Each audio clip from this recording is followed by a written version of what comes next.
들리시나요?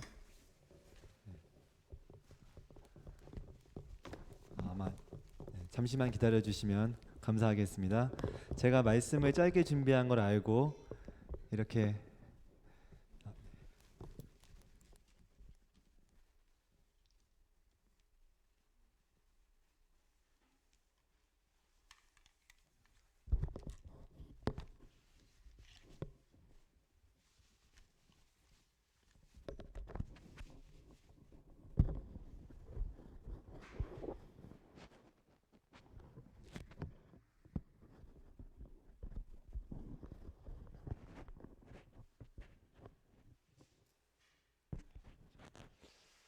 약간 이삭하지만 괜찮으시죠?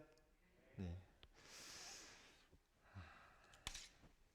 코로나가 저희를 좀 힘들게 하는 것 같습니다. 오늘 기도 들으면서 의지할 분은 하나님밖에 없다고 한 우리 형제님의 기도에 굉장히 큰 아멘이 됐어요. 이 자리에 서가지고 이렇게 함께 말씀을 나눌 수 있다는 게 너무 큰 은혜인 것 같고, 한 치 앞도 모르는 이런 상황 속에서 웃으면서 또 성도님들을 뵐 수 있다는 게 너무 좋은 것 같습니다. 오늘은 개를 조심하라 라는 주제를 가지고 말씀을 함께 나누려고 합니다. 벌써 이렇게 웃으시는 분들이 계신데, 먼저 본문 말씀 빌립보서 3장 2절 말씀을 함께 성경책을 펴셔서 같이 한번 읽어보겠습니다.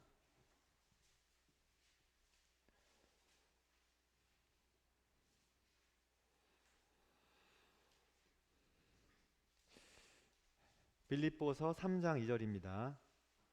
다 찾으신 것으로 생각하고 읽는 건 제가 읽겠습니다. 개들을 삼가고 행악하는 자들을 삼가고 몸을 상해하는 일을 삼가라. 이 성경을 처음 읽는 분들이나 또는 이 성경을 문자 그대로 해석하시는 분들이 있다면은 오늘 말씀을 보고 굉장히 놀라실 거예요. 왜냐하면은 성경에 개를 조심하라는 말이 있기 때문입니다. 개역 개정에는 개들을 삼가해라 이렇게 나와 있고, 이 세번역 성경에는 개들을 조심해라 이렇게 나와 있고, 영어 성경 킹 제임스 버전에는 Beware of dogs라고 보이시죠? 나와 있는데, 이 Beware of dogs는 개를 조심해라 라고 하는 영어 표현이고, 실제로 이 미국에서나 외국에서는 BOD라고 하는 약자로 많이 쓰이는 단어입니다. 구글에서 찾아서 검색해 가져온 건데, 이 왼쪽에 보면은 warning, beware of the dog 이렇게 보이시죠? 방금 킹 제임스 버전에서 읽었던 그 문구 그대로죠. 그리고 표지판을 보면 아시겠지만 딱 봐도 개조심 표지판입니다. 그쵸? 예. 그리고 오른쪽 아래에 개조심 보이세요? 이거는 제가 인터넷 찾다가 이제 찾아온 건데, 1970년대 우리나라에서는 집배원들이, 그때는 이제 집배원밖에 없었거든요. 집배원이라고 하니까 좀 나이가 먹은 것 같지만 저는 80년생입니다. 70년대는 잘 모르지만 그 70년대에는 집배원이 있었어요. 그 집배원들이 유일하게 배달을 해주시는 분들이었는데, 그때 당시에 그 집배원들 사이에 캠페인이 하나 있었습니다. 그때 무슨 캠페인이었냐면은 개조심 팻말 붙이기 캠페인이 있었다고 해요. 왜 그랬냐면은 그 당시에 그 집에 그렇게 개가 많았다고 합니다. 그래서 이 집배원들이 뭐 각각의 물건을 가지고 집에 가게 되면은 그렇게 개에 물리는 경우가 많이 있었다고 해요.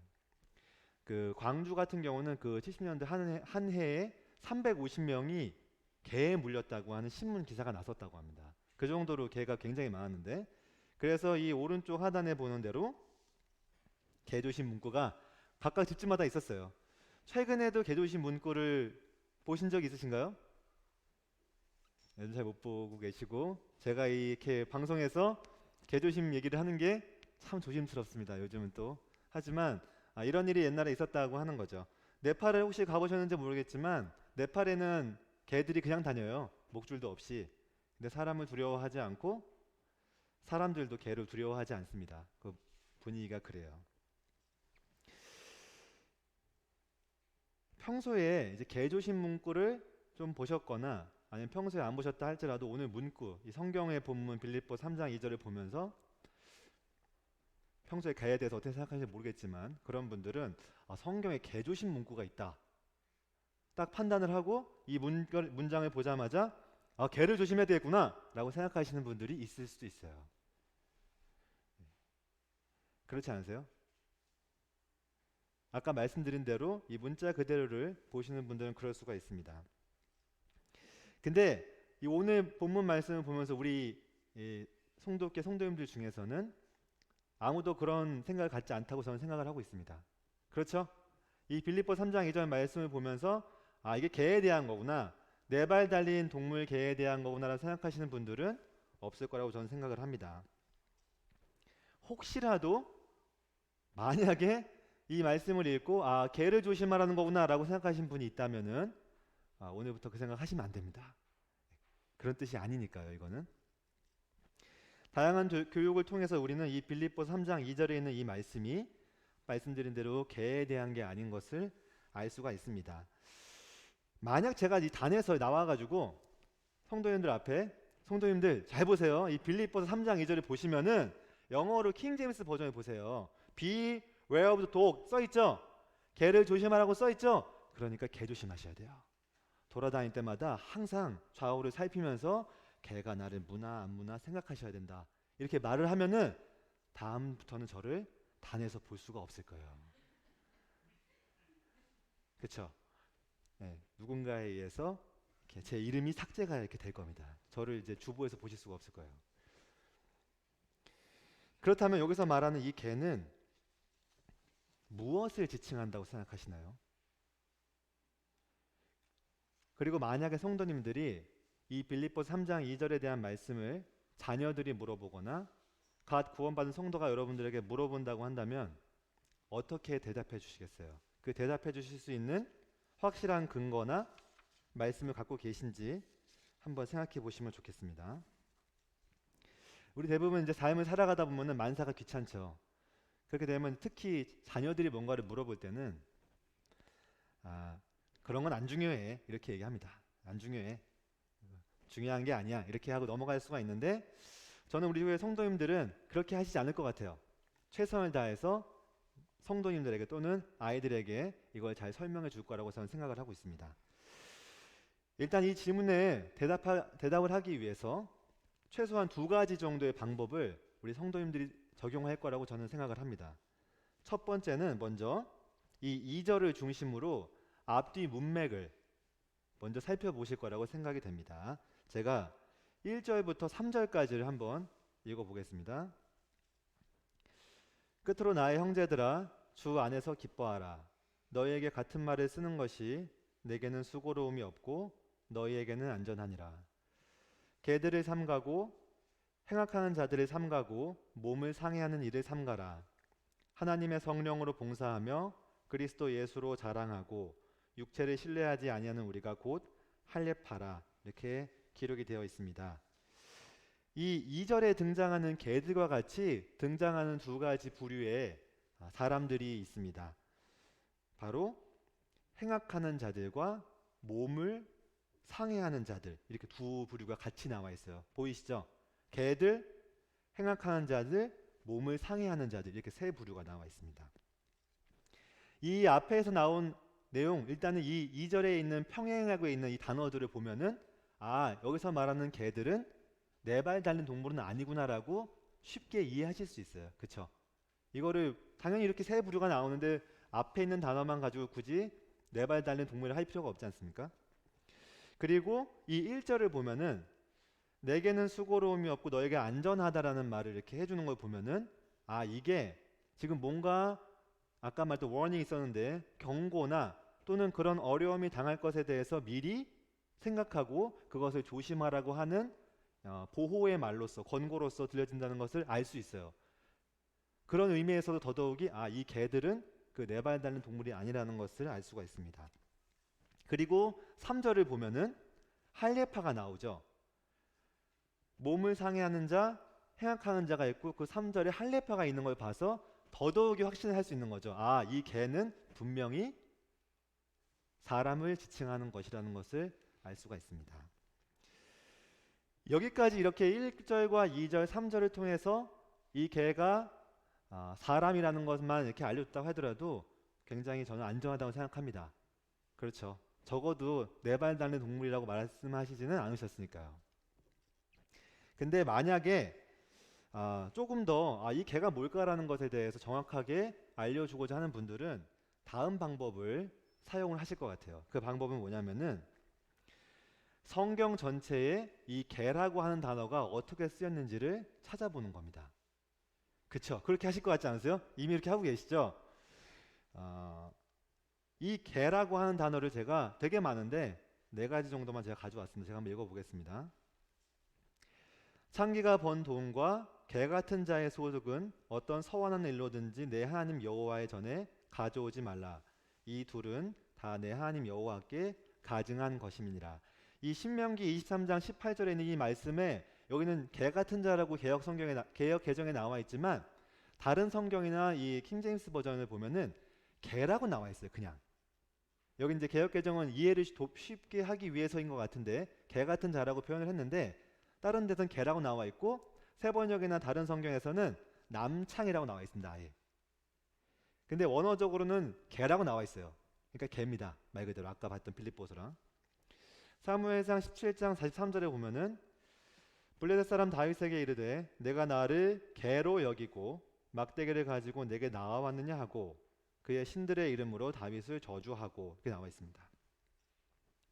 잠언 26장 11절에 보면은 개가 그 토한 것을 도로 먹는 것 같이 미련한 자는 그 미련한 것을 거듭 행하느니라 이렇게 기록이 되어 있고 이사야 56장 11절에 보면은 이 개들은 탐욕이 심하여 족한 줄을 알지 못하는 자들이요 그들은 몰지각한 목자들이라 다 제 길로 돌아가며 사람마다 자기 이익만 추구하며 이사야 56장 말씀은 그 당시에 이스라엘 백성의 지도자들이 얼마나 자기 탐욕스러운 행동을 가지고 사람들의 이익을 무시해가면서 자기 것만 채우려고 했는지를 나타내고 있어요.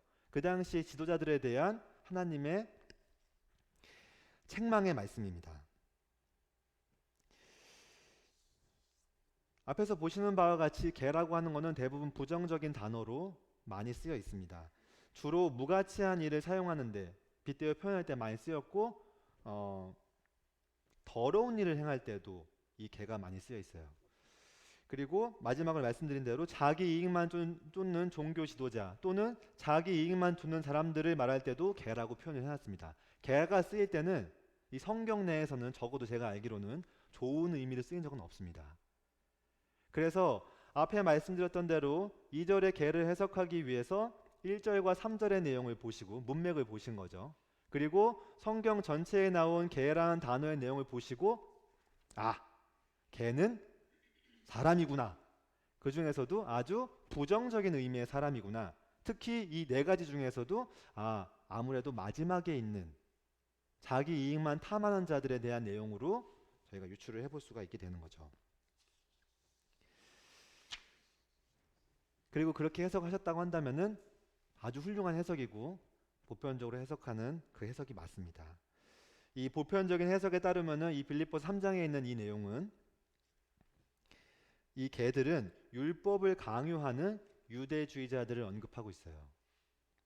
뒤에 나오는 할례파 내용을 보셔도 알고 그 병행하고 있는 문구들을 보셔도 아시겠지만 계속해서 하나님의 은혜를 강조하지 않고 자기들의 종교적인 어떤 규칙을 강요하고 그것을 행함으로써 또는 자기가 그것에 있는 것만으로 사람들에게 자기의 내용들을 자랑하고 자기가 어떠한 일을 행하고 있는지 자랑했던 그 사람들 그리고 그 무리와 그 일종의 규범들을 지킴으로써 자기들의 이익을 극대화하려고 했던 그 사람들의 무리를 말하고 있습니다. 성도님들은 말씀을 대할 때 또는 누군가의 말씀을 들을 때 어떠한 자세로 그 말씀을 받아들이고 계십니까? 제가 이 단에서 나와서 말씀을 전하거나 혹은 누가 와서 말씀을 전할 때 이 단에서 들려지는 말씀을 있는 그대로 받아들이고 계신가요? 아니면 이 들려지는 말씀이 성경 전체의 내용을 빗대어서 비교해 봤을 때 옳은 것인지 또는 그른 것인지를 생각하면서 듣고 계십니까? 성도들 베레아인들을 알고 계시죠? 이 바울과 실라가 전도 여행 중에 베레아라고 하는 도시에 들어갑니다. 그리고 그 베레아라는 도시 유대인 회당에서 사도 바울이 말씀을 전하기 시작을 합니다. 이 베레아 사람들의 특징을 알고 계시죠? 너무 유명한 말씀인데 제가 한번 읽어보겠습니다. 베레아에 있는 사람들은 데살로니가에 있는 사람들보다 더 너그러워서 간절한 마음으로 말씀을 받고 이것이 그러한가 하여 날마다 성경을 상고함으로 그 중에 믿는 사람이 많고 또 헬라의 귀부인과 남자가 적지 아니하나. 제가 말씀을 드리지 않아도 잘 알고 계신 성경 구절로 알고 있습니다. 그리고 이들은 여기 나와 있는 대로 날마다 성경을 받습니다. 이 날마다 성경을 본 이유가 뭐라고 되어 있죠? 이것이 그러한가 하여라고 나와 있어요. 이 영어로 to see it what Paul said was true라고 나와 있는데 정확히 나와 있어요. 영어 성경에는 바울이 말한 것이 사실인지 아닌지를 확인하기 위해서 날마다 성경을 봤다고 하는 겁니다. 성도님들, 바울이 누군가요? 바울은 하나님께서 세우신 이방인 사도예요. 저를 비하하는 건 아니지만 제가 저같이 이렇게 왜소하진 않죠. 이렇게 나약하고 이렇게 그런 사람이 아니고 그 전도의 이 사도행전 보면 알겠지만 바울을 표현할 때 그 당시 여러 가지 이제 신들 얘기할 때 제우스의 비유해서 얘기하기도 했었죠. 아시는 분들 아시겠지만 굉장히 위대한 사람이죠. 그리고 그는 사도이기 때문에 굉장히 다양한 이적을 행한 사람이에요. 그 사도 바울이 와서 우리 인천 송도교회 방문했습니다. 그 바울이 와가지고 여기 딱 서가지고 하나님 말씀을 강론해요. 그럼 성도님도 어떤 말씀을 받으시겠어요? 그대로 믿어야죠. 바울이 말하잖아요. 근데 베레아 사람들은 그렇게 하지 않았다는 거예요. 굉장히 놀랍지 않습니까? 누가 와서 유대인 회당에서 말씀을 전하든지 간에 그 말씀이 하나님 말씀이 맞는지 아닌지를 성도들이 직접 성경을 봤다는 겁니다. 날마다. 누가 말씀을 전하는지가 중요한 게 아니라 그 사람이 여기서 들려지는 말씀이 하나님 말씀에 비추어 봤을 때 맞는지 틀린지가 중요했다고 하는 것입니다. 제가 지금 말씀을 드리는 것이 이 당에서 말씀을 전하는 분들의 말을 무시하라는 게 아닌 걸 알고 계시죠? 절대 그런 말이 아닙니다. 여기 나오기 위해서 수많은 형제님들 굉장히 노력하시고 연구하셔서 나오실 거예요. 하지만 우리가 말씀을 들을 때 오늘 뭐 주보 보기도 하고 뭐 사실 요즘 말씀이 유튜브에도 많잖아요. 성도님들 누군가의 말씀을 들을 때 예를 들어 유튜브에 말씀을 듣는다고 하면은 뭘 보고 클릭을 하십니까? 아니면 교회를 오시든지 교회의 말씀을 들을 때든지 이러면 안 되는 겁니다. 주보를 딱 봤는데 오늘 수요일 이승민 안 들어도 되겠다. 오늘 말씀은 건너뛰어도 되겠다. 라디오를 틀어야 되겠다. 예를 들어서 그러시면 안 되죠. 우리가 말씀을 들을 때 누가 말씀을 전하는지가 중요한 게 아니죠. 그리고 유튜브 말씀을 보든 어디 말씀을 보든 그가 권위 있게 말을 전하든 아니면 실제로 어떤 엄청난 학위가 있든 그가 경험이 많든 능력이 있든 공부를 했던 그건 중요한 게 아니지 않습니까? 우리가 봐야 하는 거는 그 누가 무슨 말을 하든 그 말을 듣고 성경이 그것을 말하고 있는지 아닌지를 판단해야 된다는 겁니다.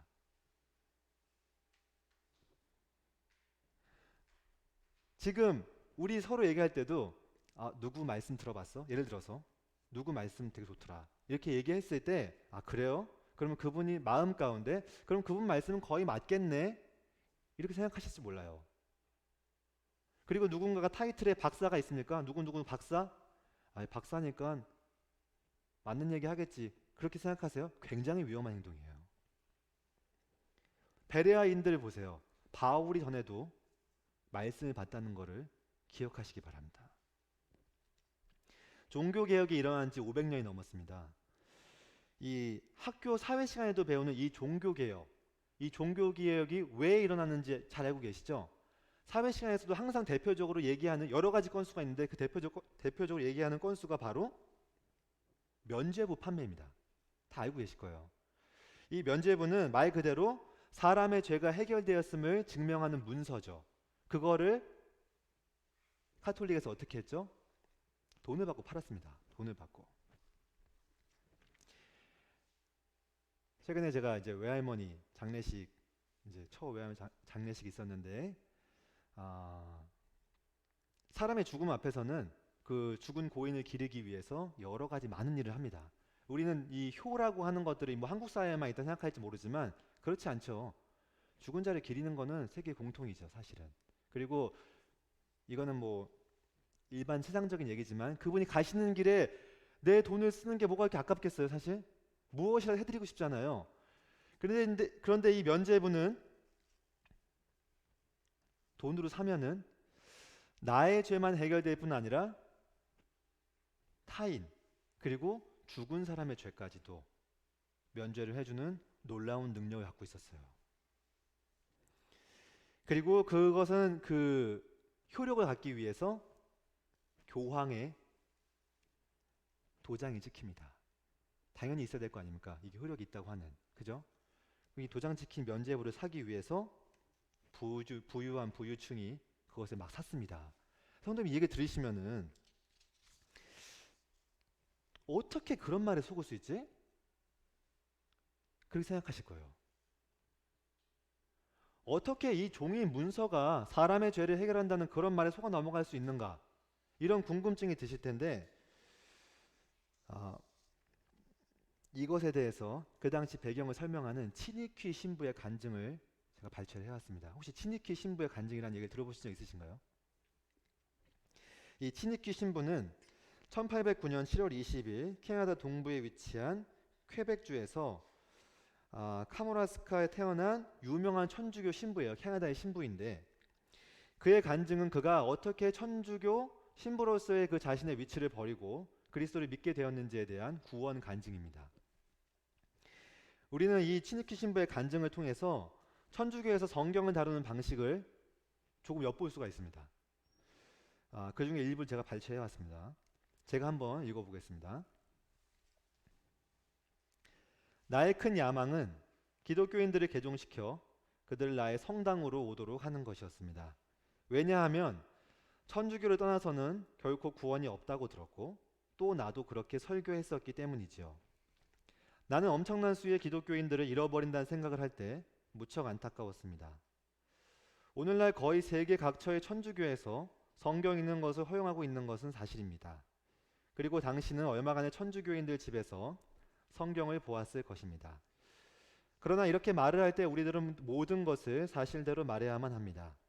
신부가 신도들 수중에 성경을 둘 때나 또는 신부가 성당으로부터 성경을 받게 될 때 거기에는 조건이 있습니다. 그것은 신부나 신도들이 비록 성경은 읽을지라도 결코 어느 상황에서도 그들의 상식으로나 지능 또는 그들 각자의 생각대로 한마디라도 해석해서는 안 된다는 것입니다. 내가 신부로 임명받았을 때 로마 교황의 만장일치에 의해서만 성경을 해석하겠다고 맹세했었습니다. 여러분, 오늘날 로마 천주교에 가서 그들에게 성경 읽는 것이 허용되었는지 물어보세요. 그들은 당신에게 그럼요, 나는 성경을 읽을 수 있는데요 라고 말할 것입니다. 그러나 당신은 성경을 해석할 수 있도록 허락을 받았습니까? 하고 물어보신다면 그들은 아니요 라고 말할 것입니다.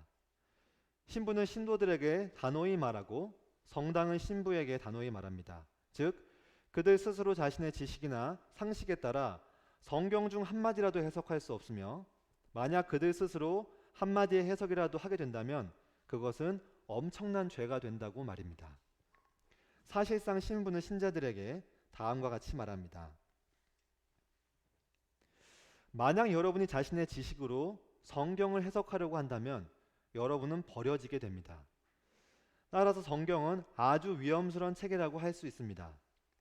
여러분은 성경을 읽는 것보다는 읽지 않는 편이 더 좋습니다. 왜냐하면 여러분은 성경을 이해할 수 없기 때문입니다.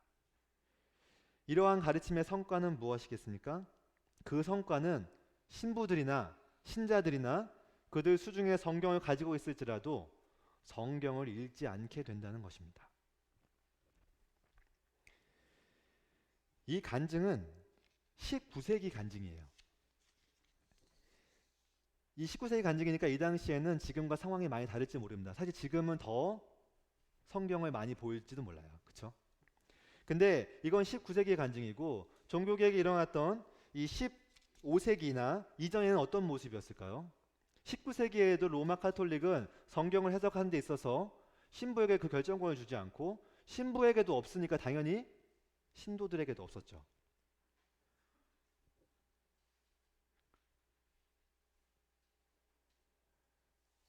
종교개혁이 일어났을 때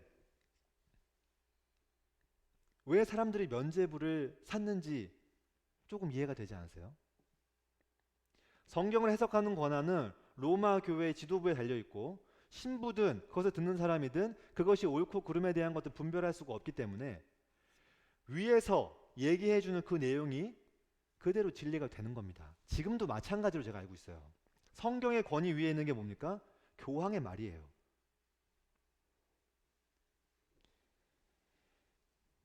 사람들은 성경을 모르고 성경에 대해서 관심이 없어요. 왜냐? 성경을 읽어도 내가 해석하면 안 되니까요.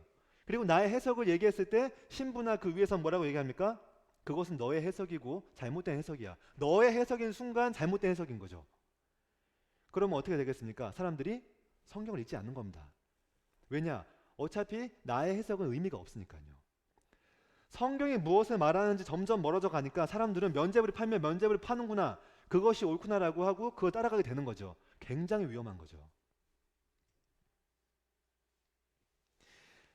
이렇게 1인자, 로마 교회 1인자 또는 지도부 순회층에서만 해석되는 그 성경의 말도 안 되는 해석, 그것을 타파하기 위해서 종교개혁이 일어났는데, 그래서 이 종교개혁에서 외친 중요한 문구가 바로 솔라 스크립처랍니다. 종교개혁에는 5가지 솔라 사상이 있어요. 그 중에 하나가 바로 이 솔라 스크립처라는데, 이것은 오직 성경입니다. 오직 믿음, 오직 예수, 오직 은혜, 이렇게 있어요. 그 중에 하나가 바로 오직 성경이에요. 왜 오직 성경을 외치는지 아시겠죠? 성경대로 하고 있지 않았기 때문이에요. 이것은 종교회의나 어떤 교회의 규칙보다도 오직 성경이 최고의 권위를 갖는 하나님의 말씀이며, 모든 것들에 앞서서 주장이 되어야 하고 다른 신학적 주장은 오직 성경을 통해서만 검증이 되어야 한다는 의미입니다. 이 솔라 스크립처라로 외치던 이 종교개혁가들의 반박문은 구텐베르크 인쇄기를 통해서 일반 사람들에게 보급이 됐어요. 그리고 그 구텐베르크 인쇄기 기술의 개발로 인해서 성경이 개인에게 보급이 되기 시작했습니다. 놀라운 일이죠. 사실 구텐베르크의 인쇄기는, 그 인쇄는 원래는 면죄부를 파는 용도였다고 해요. 그래서 엄청난 면죄부를 파는 그 용도의 인쇄술이 성경을 보급하는 인쇄술로 바뀌게 된 겁니다. 아이러니 하시죠? 하나님 그렇게 하셨겠죠. 일반인들에게 그렇게 보급될 수 없었던 그 성경책이 개인에게 보급될 수 있는 길이 열렸고, 그리고 지금 우리는 그토록 그 사람들이 갖고 싶었던 그 성경책, 그것을 이렇게 개개인이 가질 수 있는 놀라운 시대에 살고 있는 겁니다. 이런 시대를 살고 있는 저희가 하나님 앞에서 합당한 자세가 무엇일까요? 성경을 읽고 성경을 연구하고 그 성경에 담겨져 있는 그 순수한 의미 그대로 삶에 적용하는 겁니다. 결코 어려운 일이 아니죠. 빌립보서 3장 2절의 개들은 하나님의 말씀보다 유대인들의 전통을 더 강조한 자신의 이익만을 탐하던 유대주의자들에 대한 얘기예요.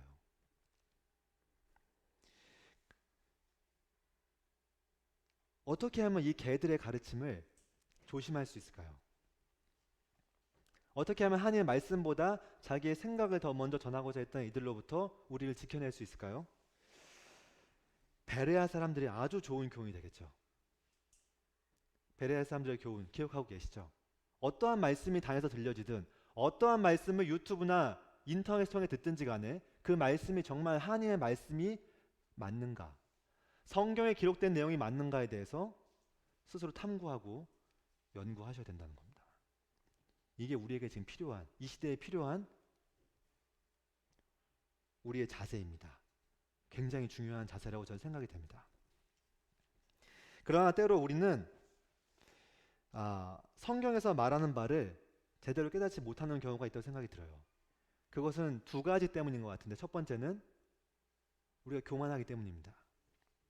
우리의 교만은 오랜 시간에 우리의 경험과 축적된 경험에 따라서 이 말씀은 이 말씀이다, 어디는 그것이다, 이것은 이것이다 라고 이미 마음 가운데 판단이 내려져 있어요. 그래서 그 말씀을 항상 볼 때마다 이건 그 말씀이었지, 나는 이것을 다 알고 있다라고 교만한 마음을 갖게 됩니다.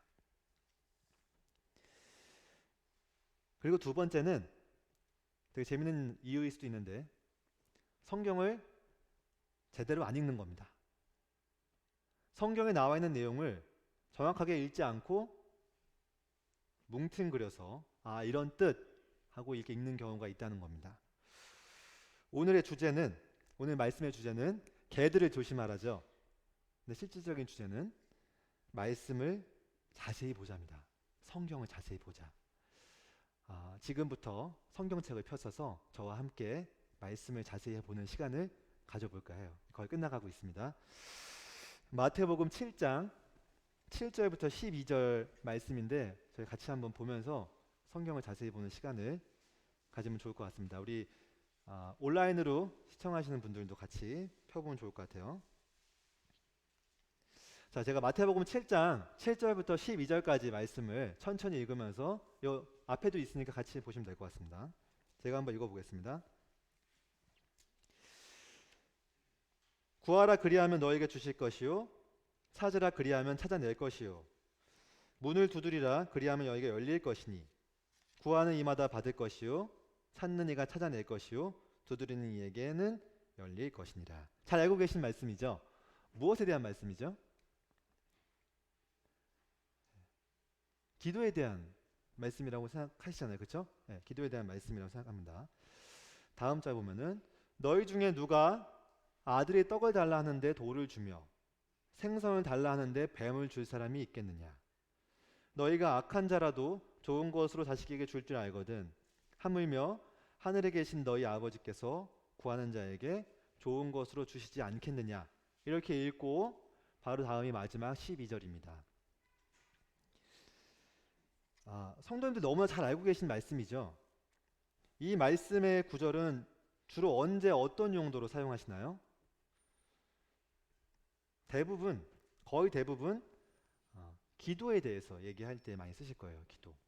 그래서 예수님께서 지금 이렇게 쭉 설명을 하셨고, 이 12절 마지막이 그러므로로 시작합니다.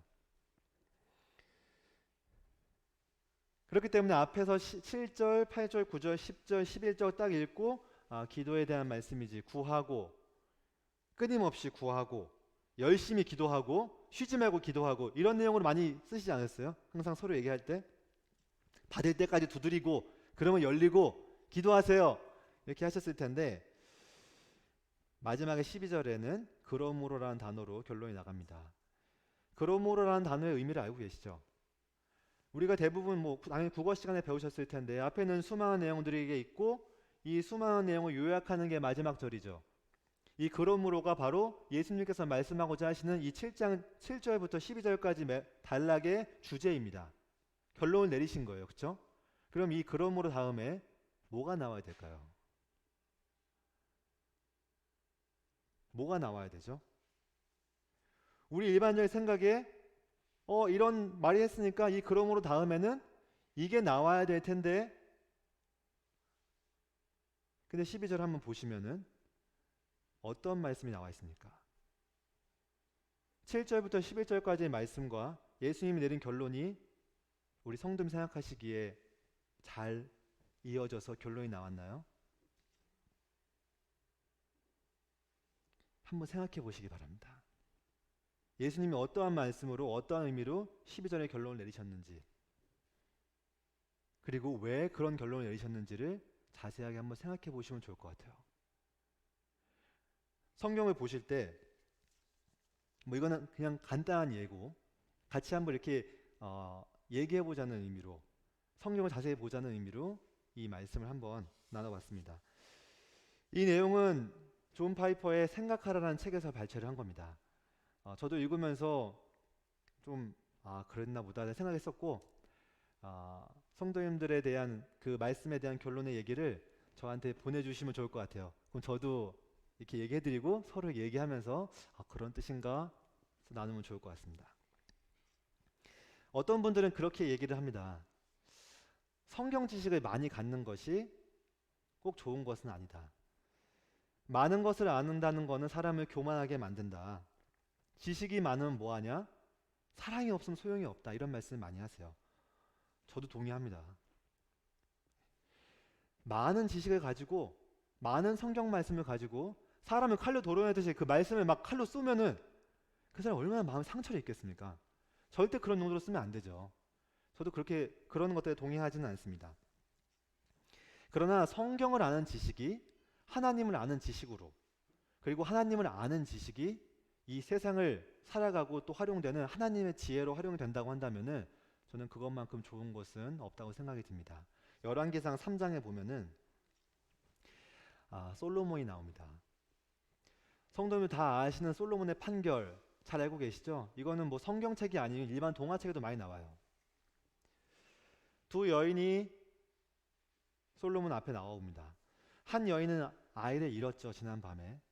근데 다른 여인은 아이를 갖고 있었어요. 다른 여인이 갖고 있는 그 아이를 내 아이라고 주장하기 위해서 솔로몬 앞에 나오는 거죠. 서로 내 아이라고 얘기를 하고 있어요. 서로 내 아이라고 얘기할 때 성도님들은 이 아이가 누구의 아이인지 판별하기 위해서 어떠한 걸 하고 거라고 생각하십니까? 지금 이 시대에 솔로몬 앞에 왔다고 하면 솔로몬이 뭘 했을까요? 유전자 감식을 했겠죠.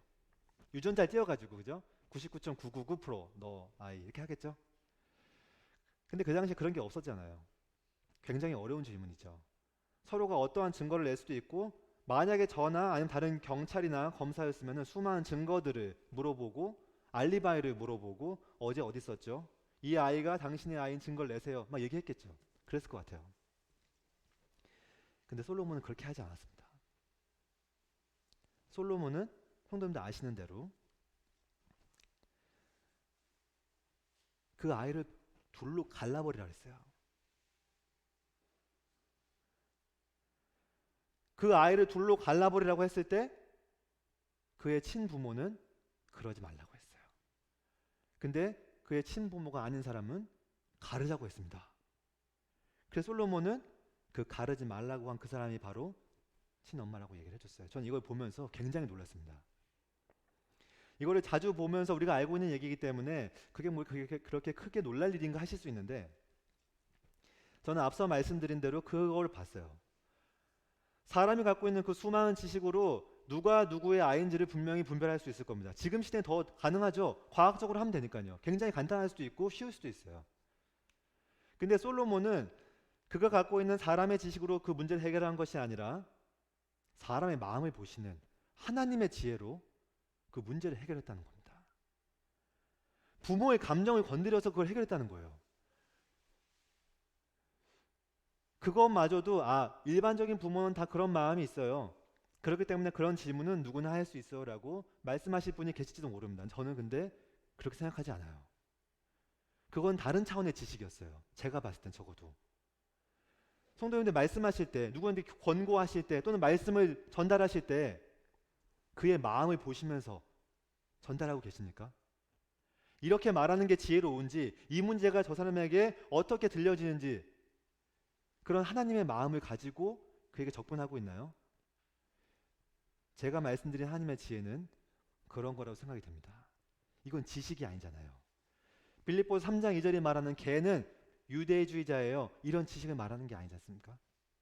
그 사람이 어려워하고 있습니까? 아니면 죄에 빠져 있나요? 그 사람에게 정말 합당한 하나님의 지식을 가진 하나님의 지혜, 그의 마음을 이해하고 그의 마음을 터치하는 그 지혜는 주의 말씀과 주의 마음에서 나오는다고 저는 생각이 됩니다. 그리고 그것은 완전 무에서 나오는 것이 아니라 하나님의 지식을 풍성할 때 그것이 나오게 된다고 저는 생각을 합니다. 성경을 제대로 보는 것은 성경을 많이 아는 것으로, 성경을 연구하는 것에서 시작이 된다고 저는 믿고 있습니다. 그리고 이것은 우리가 그저 공부를 하는 것만으로 되는 게 아니라는 것을 말씀을 드리고 싶어요. 공부를 하면 할수록 성경 말씀 자세히 보면 볼수록 성도님이 기도하게 되실 거예요. 주께서 눈을 열어서 이 성경 본문의 참 의미를 알려주시기를, 그리고 그가 갖고 있는 그 지식이 지혜가 되기를 간절히 구할 때 그 지혜로 사람들을 대할 수 있고 사람들을 사랑할 수 있다고 저는 생각이 됩니다. 성경은 진리의 말씀을 아는 것과 더불어서 하나님을 아는 거잖아요. 단에서 계속 들려진 말씀을 통해서 우리가 계속 강조하는 바가 성경의 이 내용이 이 내용입니다. 그걸 강조하기 위한 게 아니고 하나님이 어떠한 분이시다, 하나님은 사랑이시다, 예수님을 통해서 하나님께서 우리를 얼마나 사랑하시는지를 나타내시고 그분이 얼마나 공의로우신지 나타내시는 그것을 보고자 함이잖아요. 하나님을 아는 자는 하나님의 마음을 가지고 이 모든 세상을 살아가게 될 거라고 생각을 하고 있습니다. 올바른 지혜와 올바른 지식을 가지고 하나님의 마음으로 우리 성도님들이 서로 사랑하고 주의 말씀을 많이 교제할 수 있는, 사람의 말, 누군가 전해지는 말에 의지하지 않고 자기가 봤던 말씀을 가지고 하나님을 깨닫고 다가가는 그런 전 성도교회가 되기를 진심으로 기도하겠습니다. 감사합니다.